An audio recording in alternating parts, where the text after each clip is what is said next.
बिस्मिल्लाहिर्रहमानिर्रहीम। आज हम पढ़ेंगे मॉडल्स के बारे में। इनको मॉडल्स भी कहते हैं और मॉडल्स भी कहते हैं, दोनों तरह पढ़ते हैं।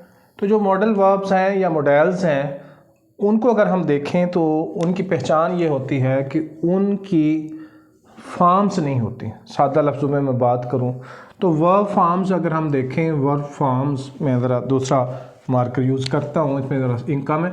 तो या अगर हम देखें तो वर्ब फॉर्म्स देखें तो ये V1 होती है, V2 होती है, V3 होती है, V4 होती है, V5 होती है। अभी आप मुझे कहेंगे कि सर 4 फॉर्म्स तो सुनी थी आपने, 5 बना दी। तो उसमें बुनियादी बात यह है कि जो V1 है, अगर मैं इसको गो लिखूँ, इसको मैं दूसरी को वेंट लिखूँ, तीसरी को गोइंग लिखूँ, गॉन लिखूँ, और फोर्थ फॉर्म को गोइंग लिखूँ और इसको गोज़ लिखूँगा। दूसरे लफ्ज़ों में कि प्लूरल के लिए जो फॉर्म जो यूज़ होती है वो V1 है और जो सिंगुलर के यूज़ होती है वो V5 है। V1 और V5 बेसिकली एक ही है, यानी सिंगुलर और प्लूरल का डिफरेंस है, लेकिन डिफरेंस क्रिएट करने के लिए मैंने अलग से नाम दे दिए हैं।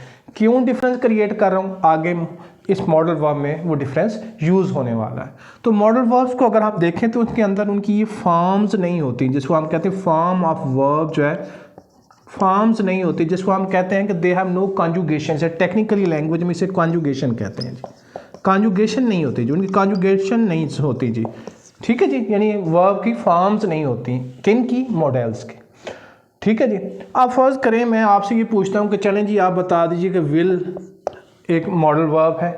अब मॉडल वर्ब जो है इसकी फॉर्म्स बता दें तो आप कहेंगे सर वुड का नाम नहीं आपने सुना हुआ। चले मान लिया जी, वैसे तो वुड मॉडल वर्ब है या नहीं, इसकी फॉर्म ये है या नहीं है, सेकंड ये बाद में हम डिस्कस करते हैं। चलें जी थर्ड बता दिया, आप कहेंगे जी सर थर्ड भी वुड ही है जी। चले फोर्थ बता दे, तो कहीं विलिंग लिखा हुआ देखा हुआ है? नहीं देखा होगा ना। कैन की बता दें जी, आप कहेंगे सर कुड है, चलो मान लिया, फिर कुड है, फिर मान लिया, तो कहीं कैनिंग लिखा हुआ देखा है आपने? नहीं होगी। तो इसका मतलब है इनकी वर्ब फॉर्म्स नहीं होती।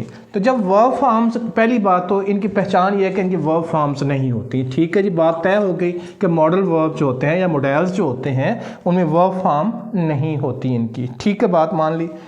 दूसरी बात ये है कि वर्ब फॉर्म इसमें जो हमेशा इस्तेमाल होती है वो याद रखिएगा V1 यूज़ होती है।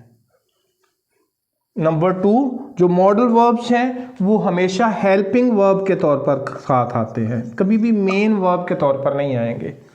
जहां भी यूज़ होंगे हेल्पिंग वर्ब के तौर पर यूज़ होंगे, ठीक हो गई जी। नंबर 3, ये टेंस फ्री होंगे, ये किसी टेंस को डिस्क्राइब करने के लिए इस्तेमाल नहीं हो सकते, ठीक है जी। यानी कि 3 ट्रेट हो गए मॉडल्स के अंदर जो हमें नजर आएंगे। नंबर 1 के हमेशा कौन सी फॉर्म यूज करनी है? V1।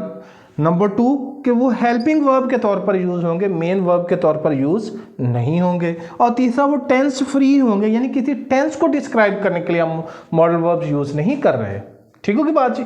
तो लिहाजा आपको बेसिक नॉलेज के तौर पर, इससे पहले कि मैं कोई मॉडल वर्ब उसकी आपको एग्जांपल दूं, तो बेसिक नॉलेज के तौर पर जो चीज़ें आपको आनी चाहिए वो ये वाली 3 है कि जी मॉडल जो होते हैं वो पहले से आपके नॉलेज में है कि कौन कौन से हैं, कितने हैं, ये पहले से मैं मान चुका हूँ कि आपके नॉलेज में ये बात होगी, इसलिए मैं उस तरफ नहीं गया।